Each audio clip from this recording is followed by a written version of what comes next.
Bonjour chers amis, bienvenue à l'école gratuite de la foi pour un nouveau cours. C'est toujours une grande joie de retrouver chacun de vous et n'hésitez pas à inviter même maintenant à l'instant des proches, des amis à partager ces cours très importants qui donnent des résultats très percutants dans les vies de beaucoup de gens.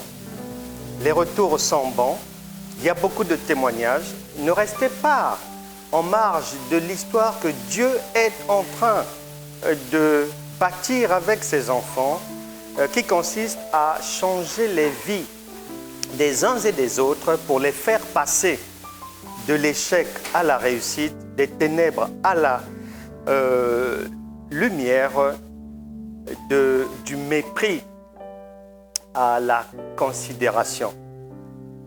Ce cours auquel je vous prie d'inviter vos proches, vos amis, vos parents et de ne surtout pas hésiter à faire les devoirs et de nous les faire parvenir par mail. Notre adresse mail centre-évangile.christ@gmail.com. Pour aujourd'hui, ce nouveau cours, dans celui-ci, le Saint-Esprit voudrait nous apprendre quelque chose une nouvelle fois. J'espère que chacun a sa Bible, de quoi prendre note et de quoi écrire. Et c'est parti pour ce nouveau cours intitulé « Faites tout ce qu'il vous dira ».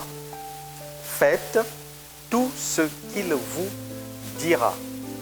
Et faites tout ce qu'il vous dira parce que chacun a découvert qu'il y a des choses qui ne vont pas dans sa vie, dans les vies de ses enfants, dans sa famille. Et la raison, le Saint-Esprit nous la donne.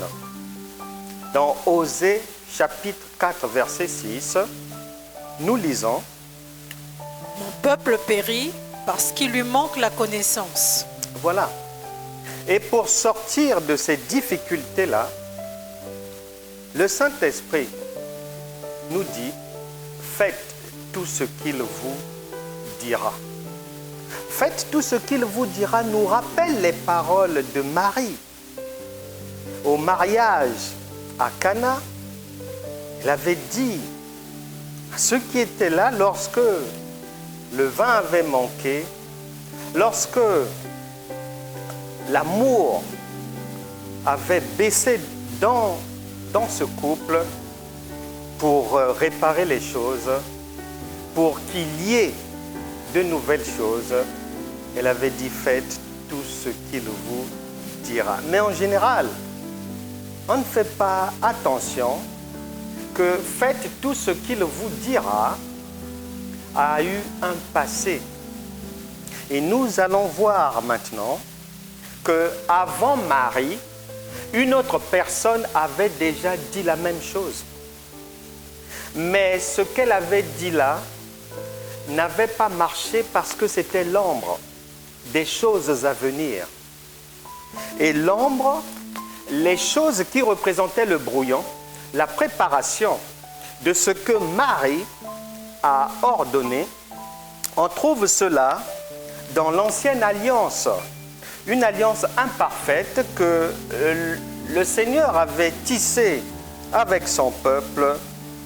Nous pouvons retrouver la séquence du « Faites tout ce qu'il vous dira » dans Genèse chapitre 27 à partir du verset 6 jusqu'au verset 17. Lisons.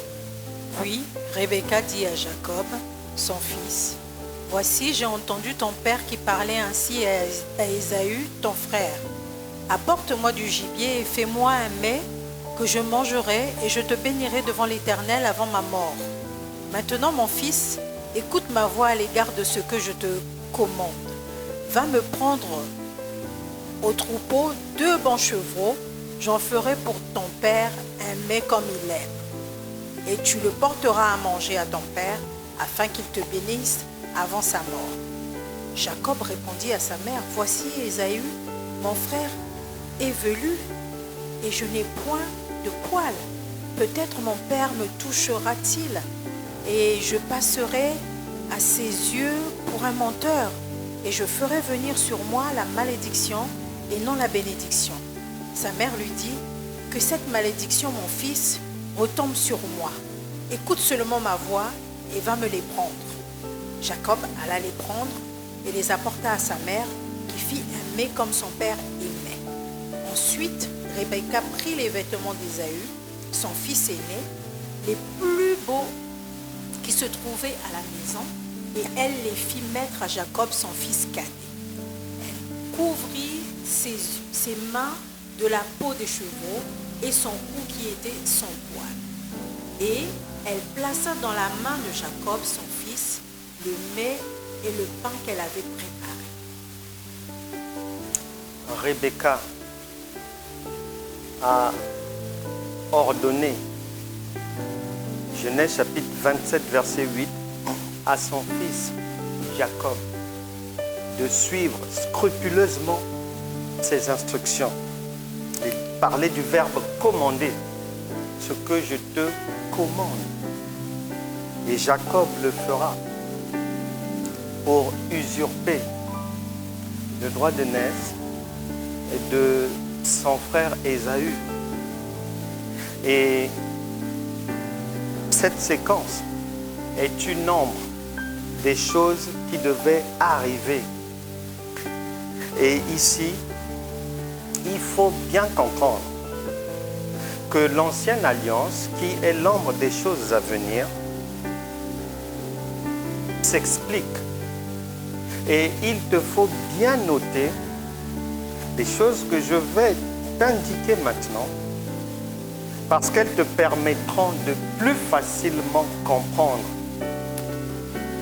la vérité lorsqu'on y arrivera dans l'évangile de Jean. Isaac, les yeux fermés d'Isaac, lorsque Isaac veut manger un mets succulent, lorsqu'il demande à ce que son fils, voulait bénir, lui fasse un mets succulent, la Bible déclare que ses yeux se fermaient. Les yeux d'Isaac qui se ferment représentent simplement les temps de la fin qui devaient arriver. Plus tard, les temps à venir. Les yeux fermés d'Isaac, ce sont les temps de la fin.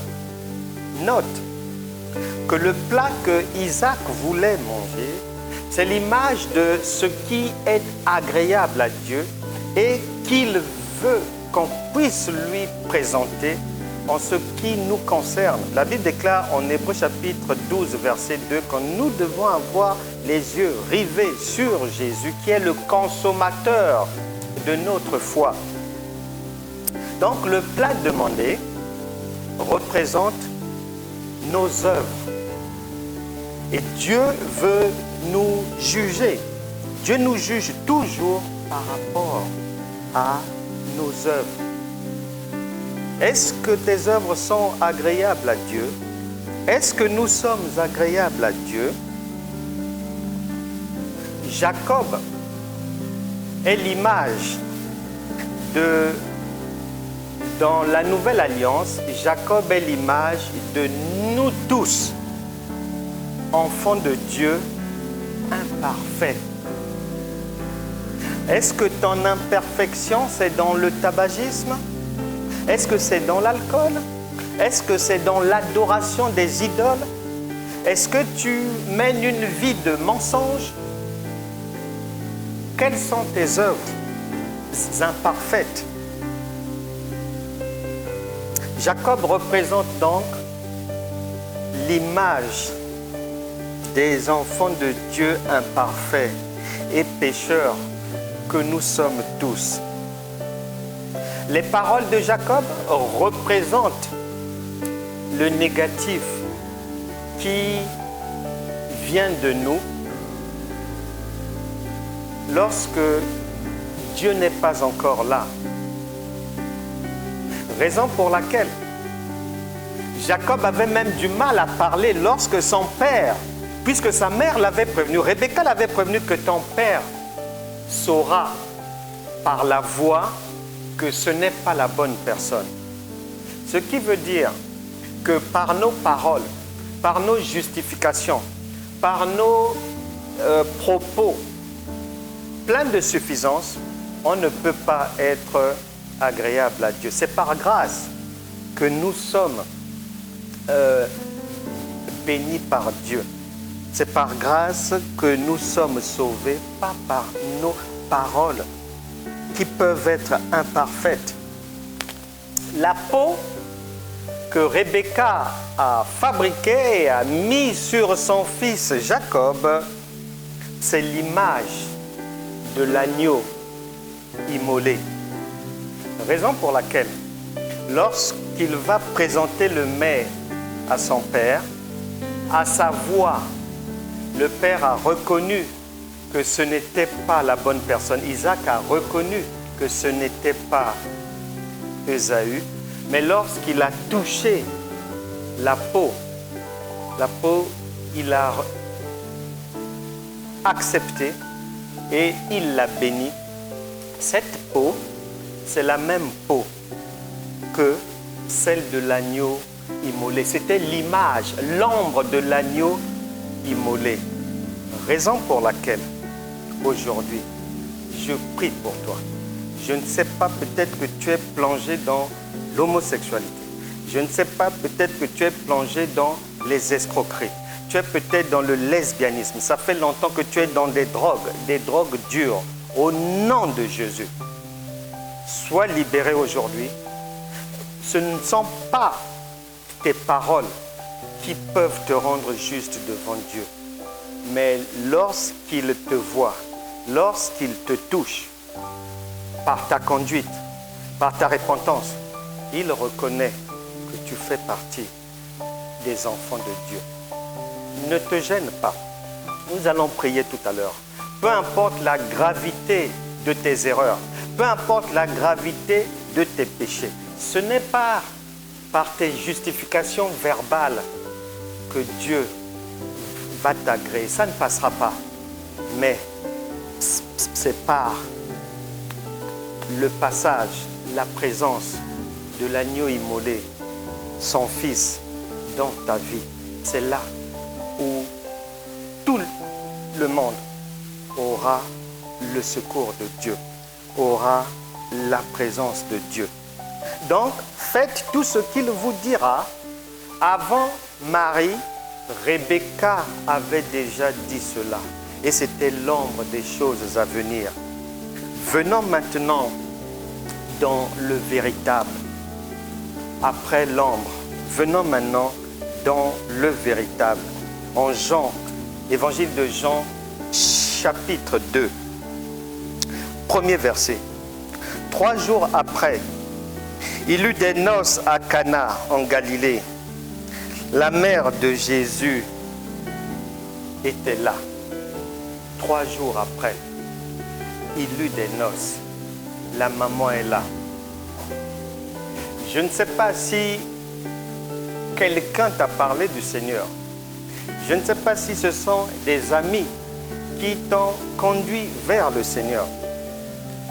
Quoi qu'il en soit, si ce n'est pas encore ton cas, nous sommes là pour te conduire vers la bonne personne qui est Jésus-Christ.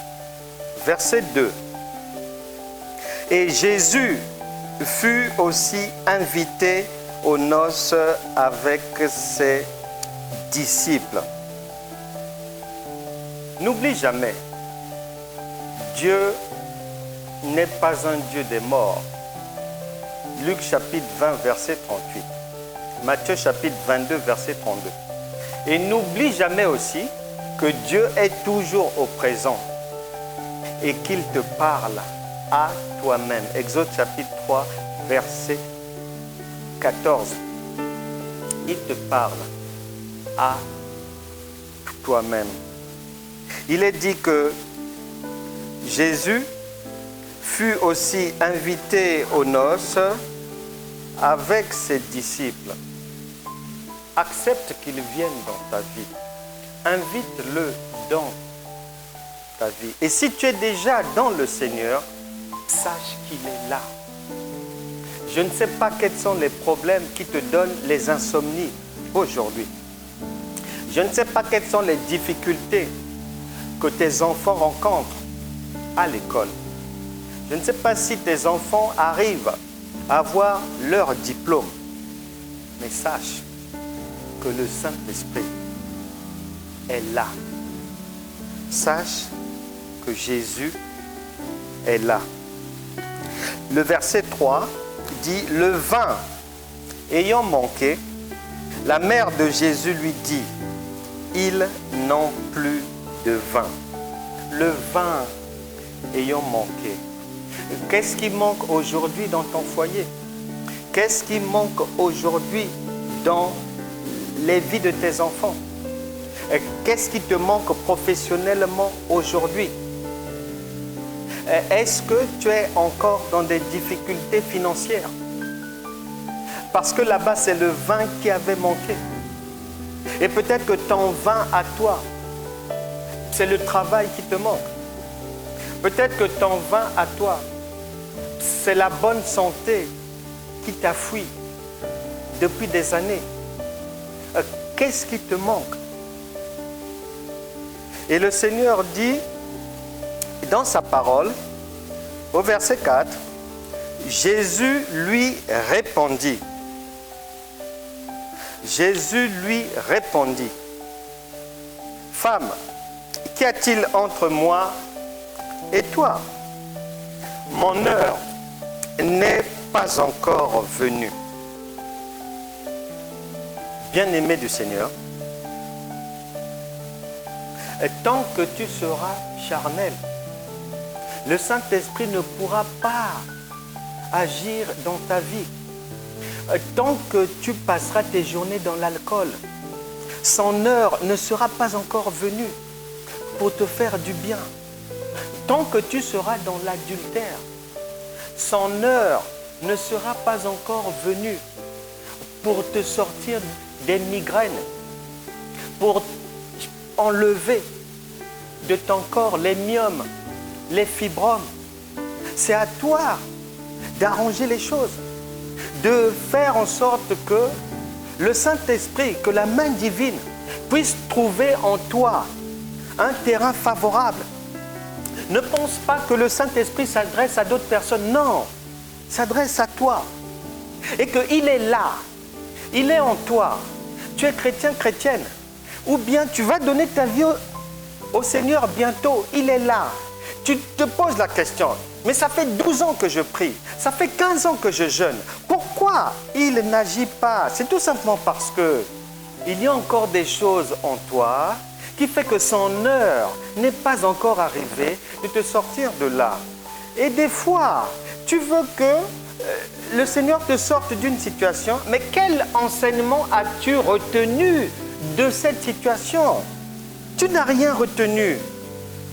Donc l'heure du Saint-Esprit n'est pas encore arrivée pour te sortir de là, parce qu'il va attendre que tu apprennes de tes erreurs, que tu apprennes, afin que, comme le stipule Luc chapitre 1, versets 74 à 75, que tu puisses aussi aider les autres.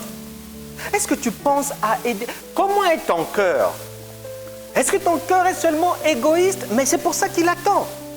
Il attend son heure pour te sortir de la difficulté, pour te faire du bien. Il attend ton obéissance, ta droiture.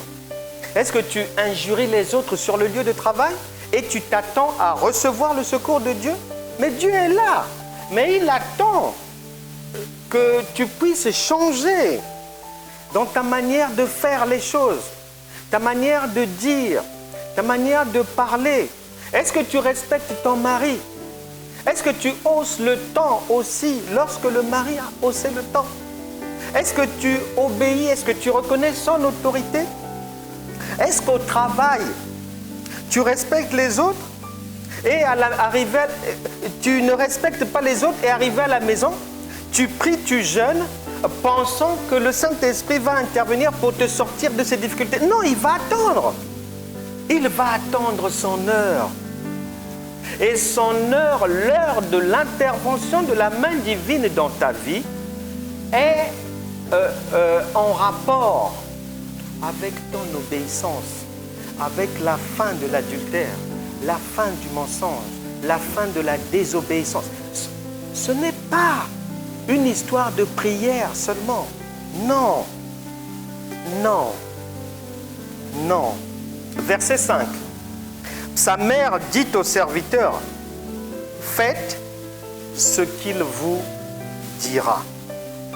Faites ce qu'il vous dira. Rebecca, qui était l'ombre de Marie, qui était l'ombre des choses à venir, dira à Jacob, fais ce que je te commande. Et Marie, qui fait partie de la nouvelle alliance, qui est dans le véritable, qui est dans la vérité, va nous dire de faire ce que Dieu nous demande de faire. Le Saint-Esprit par elle nous dit, faites ce qu'il vous dira. Alors à chacun d'examiner sa conduite. Est-ce que je marche selon les standards de Dieu? Est-ce que je me fie seulement aux hommes? Est-ce que je suis seulement les conseils des gens? Est-ce que je vais à l'encontre de la parole de Dieu en écoutant seulement mes parents ou en écoutant les copines seulement? Est-ce que mes actes sont bons? Est-ce que lorsque Dieu dit, en Josué chapitre 1, verset 8, que ce livre de la loi ne s'éloigne pas de toi, est-ce que tu médites la parole de Dieu? Car la parole de Dieu déclare que l'obéissance vaut mieux que tes dîmes, que tes offrandes, que tes sacrifices. Actes des apôtres, chapitre 5, versets 26 à 29. Alors le commandant partit avec les huissiers et les conduisit sans violence, car ils avaient peur d'être lapidés par le peuple. Après qu'ils les eurent amenés en présence du Sanhédrin, le souverain sacrificateur les interrogea en ces termes. Ne vous avons-nous pas défendu expressément d'enseigner en ce nom-là? Et voici, vous avez rempli Jérusalem de votre enseignement, et vous voulez faire retomber sur nous le sang de cet homme. Pierre et les apôtres répondirent, il faut obéir à Dieu plutôt qu'aux hommes. Il faut obéir à Dieu plutôt qu'aux hommes. Faites ce qu'il vous dira. Nous devons faire ce qu'il nous dit de faire. Et parmi les choses à faire, on trouve quelque chose dans l'évangile de Jean, au chapitre 15 et au verset 7.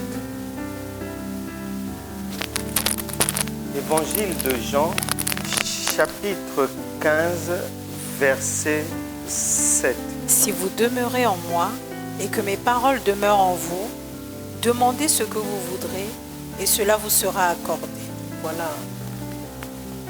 Si vous demeurez en moi et que ces paroles, ces instructions, ce que la parole dit, faites ce qu'il vous dira, faites tout ce qu'il vous dira.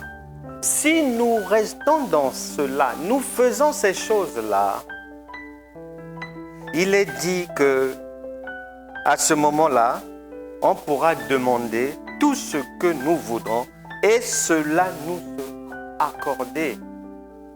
Tu te poses des questions parce que tu jeûnes, tu pries, tu dors même au sol par terre depuis peut-être 3 ans. Comme une personne que j'ai connue dans le passé m'avait rapporté un témoignage.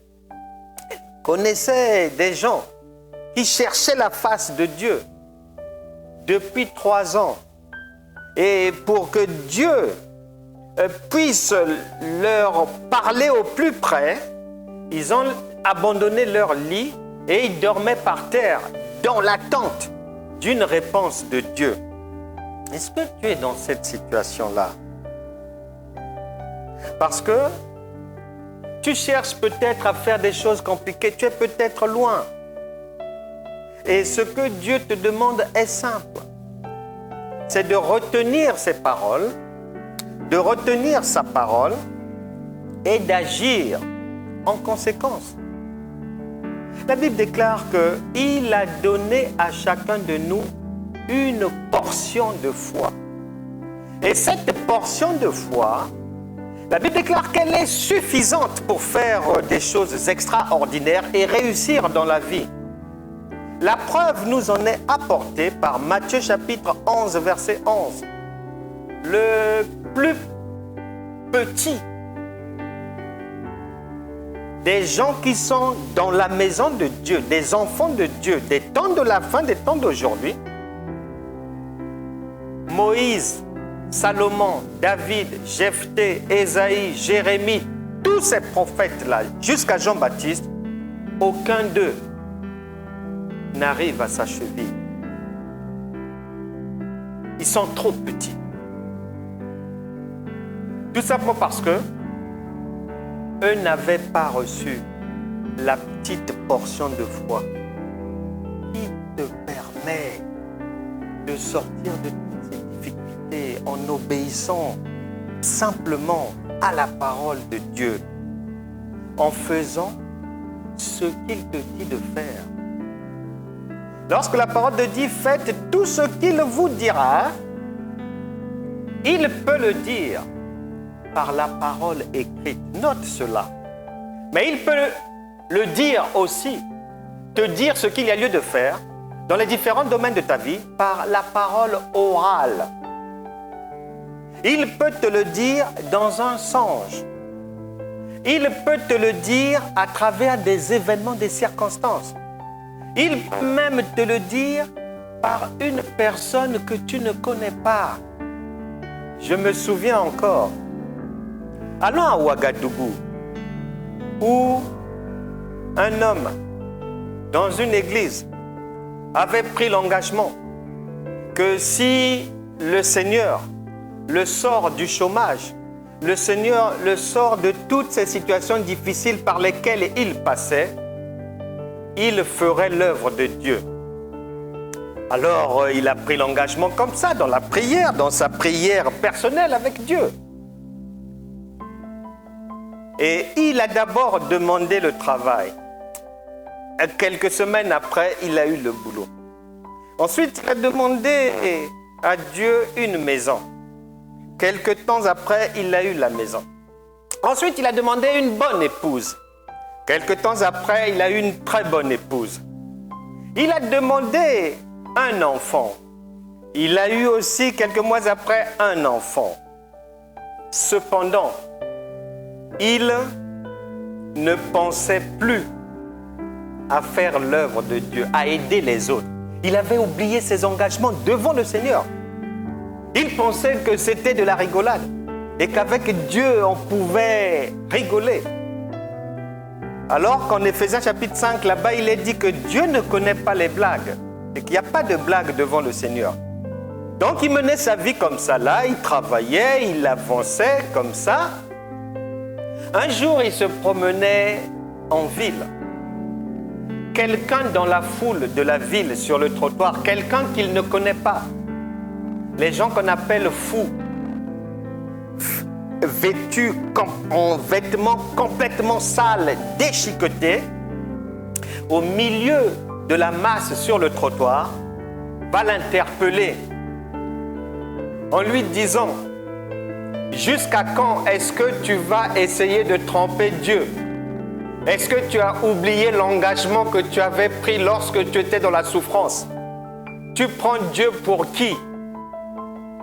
Et immédiatement, il était troublé et il s'est souvenu qu'il avait pris des engagements devant Dieu. Et ce jour-là, il a couru à l'église locale pour aller s'agenouiller, faire une prière de repentance. Et par la suite, il avait fait ce qu'il avait promis faire. Faites tout ce qu'il vous dira veut dire, faire aussi ce qu'on a pris comme engagement, les accomplir. Que ça soit vis-à-vis des hommes ou que ça soit vis-à-vis de Dieu. Faites tout ce qu'il vous dira, c'est être conforme à l'évangile authentique. Faites tout ce qu'il vous dira, ça veut dire il y a une saison pour chaque chose. Il y a l'enfance, il y a l'adolescence, il y a la majorité, il y a l'âge adulte, il y a les personnes âgées. Et la parole de Dieu t'apprend que dans ta vie spirituelle, tu dois suivre ce même processus.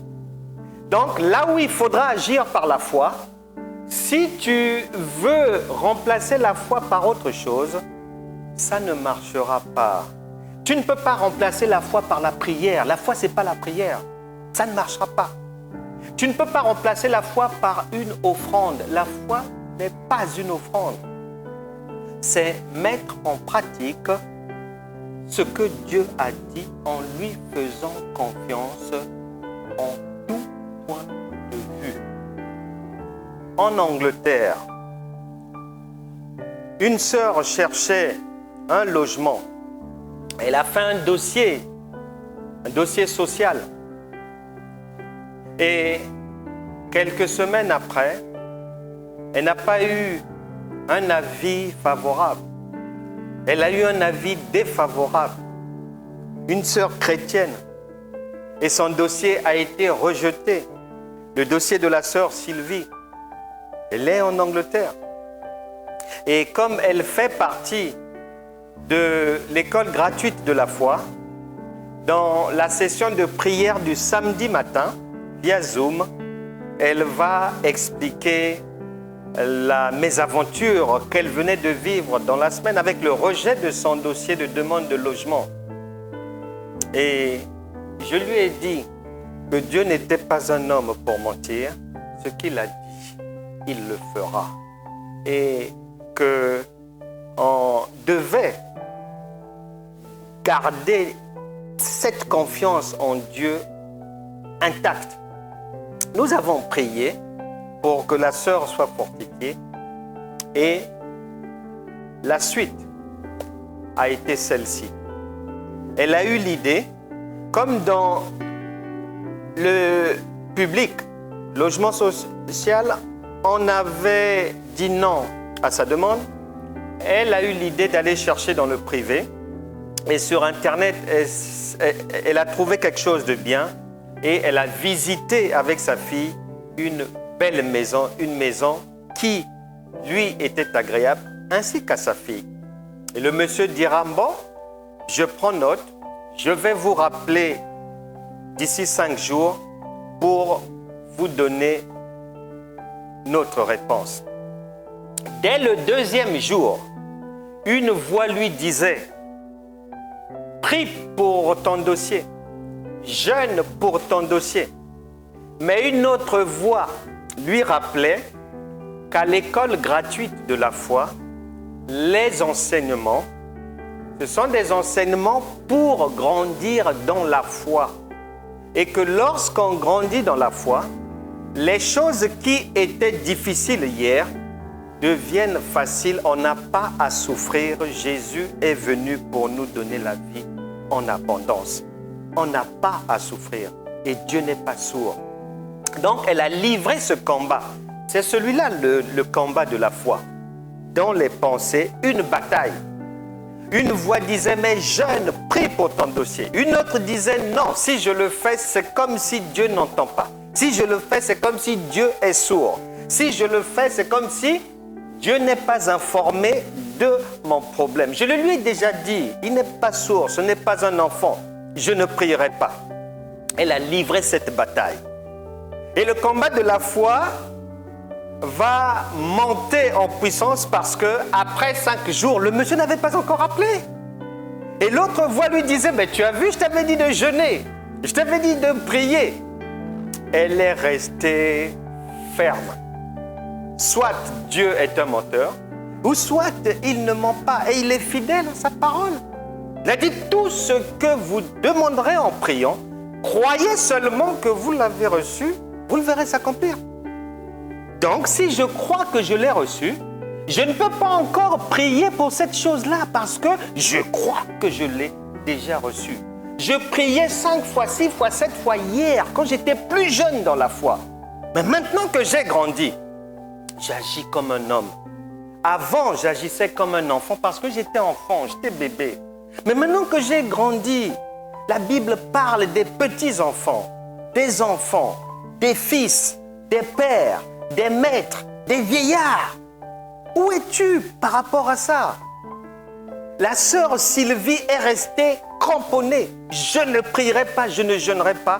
Dieu est déjà saisi de mon dossier. Jusqu'au 12e jour, le monsieur n'a pas rappelé. Elle envoie un mail pour demander s'il avait oublié son dossier. Et il va répondre par mail que non, c'est parce qu'il était débordé. Et c'est 2 jours après que le monsieur rappelle pour lui dire que nous avons accepté votre demande de ce logement-là. Vous l'avez. Mieux encore, le monsieur a arrangé les choses pour lui faciliter l'entrée dans la maison et pour la décharger de beaucoup de frais. Dieu n'est pas un homme pour mentir. Faites tout ce qu'il vous dira. Lorsque Dieu dit « avance maintenant par la foi », tu n'es plus un enfant. Il faut avancer par la foi. Ne mélange pas les choses. Ne sois pas un chrétien qui a une marche chrétienne qui mélange âge de 12 ans, âge de 18 ans, tantôt âge de 3 ans, tantôt 2 ans, tantôt bébé criant. Non! Lorsqu'on grandit, c'est une bonne fois pour toutes. Et la dialectique de la vie sur terre nous apprend que dans tous les domaines, que l'on soit croyant ou non, plus on fait une activité et plus simple ça devient. Un général, il ne souffre pas. Un commandant, il ne souffre pas. Un ministre, il ne souffre pas. Il y a 1000 conseillers pour faire le travail pour lui. Un chef de l'État ne souffre pas. Plus on monte dans les responsabilités et plus facile devient le travail. Raison pour laquelle il y a des chefs d'État qui veulent rester au pouvoir à vie. Parce que c'est facile. Tu ne souffres pas. Tu n'as rien. Tu ne souffres pas. C'est très simple. Nous allons maintenant prier pour que ce que le Seigneur a fait pour cette sœur Sylvie en Angleterre, que le Saint-Esprit le reproduise dans ta vie à une seule condition, de faire ce qu'il dit de faire dans l'obéissance et dans l'application de la parole de Dieu. Si tu ne connais pas encore le Seigneur Jésus, ouvre-lui ton cœur. Nous prions. Arrête le péché. Arrête le mensonge. Arrête la tromperie. Arrête la marche chrétienne de 1 pas en avant et 3 mois après, 3 pas en arrière. Mets fin à cette marche chrétienne qui n'a ni tête ni queue. Aujourd'hui, tu donnes témoignage que Dieu, tu l'as vu dans ta vie. Et 6 mois après, on te voit dans les larmes. Et lorsqu'on va te demander, mais ces larmes-là viennent d'où? Quand on va t'entendre, on va comprendre que ce que tu avais reçu il y a 6 mois, tu viens même de perdre ça. Non, sors de cette vie, fais ce que Dieu te dit de faire, tu verras le secours de Dieu. Nous allons prier. Que chacun ouvre son cœur et reprenne simplement après moi. Seigneur Jésus-Christ, tu es le Dieu Tout-Puissant. Hébreux chapitre 13, verset 8 dit que tu n'as pas changé. Tu es le même hier, aujourd'hui et éternellement. Seigneur, je te demande pardon pour tous les péchés de ma vie. Je ne croyais pas trop en toi. Je doutais de ta présence en moi. Or, je viens d'apprendre par ta parole que tu étais déjà là. comme le Seigneur Jésus qui était présent lorsqu'il y a eu des problèmes. Tu es dans ma vie pendant que j'ai des difficultés. Mais j'ignorais cela. Maintenant, je sais que tu es là. Pardonne-moi tous mes péchés. Lave-moi par ton sang. Fais-moi du bien, car je suis maintenant une personne parmi les gens de la maison de Dieu. Au nom de Jésus, que toute personne au son de ma voix qui souffre d'une maladie dite incurable par l'hôpital, une personne qui a des enfants malades, qui souffre de l'autisme, quelqu'un qui a dans sa maison un enfant trisomique, quelqu'un qui a dans sa maison un enfant qui souffre de malformation, que ce soit le diabète, que ce soit le sida, que ce soit la sclérose en plaques, que ce soit toutes sortes d'hépatites et toutes sortes de maladies, de difficultés dans votre vie. Au nom de Jésus, par la puissance de la résurrection de Christ, recevez maintenant la délivrance, la guérison, la paix, la joie, le secours de Dieu. Amen. Que le Seigneur vous bénisse. N'hésitez pas à revenir avec vos proches et à suivre les cours de l'école de la foi qui sont à votre disposition 24 heures sur 24. Bien de choses à vos familles, à vos parents, à vos conjoints, à vos conjointes. Que le Seigneur vous bénisse. On se retrouvera prochainement. C'était un enseignement intitulé « Faites tout ce qu'il vous dira ». À bientôt.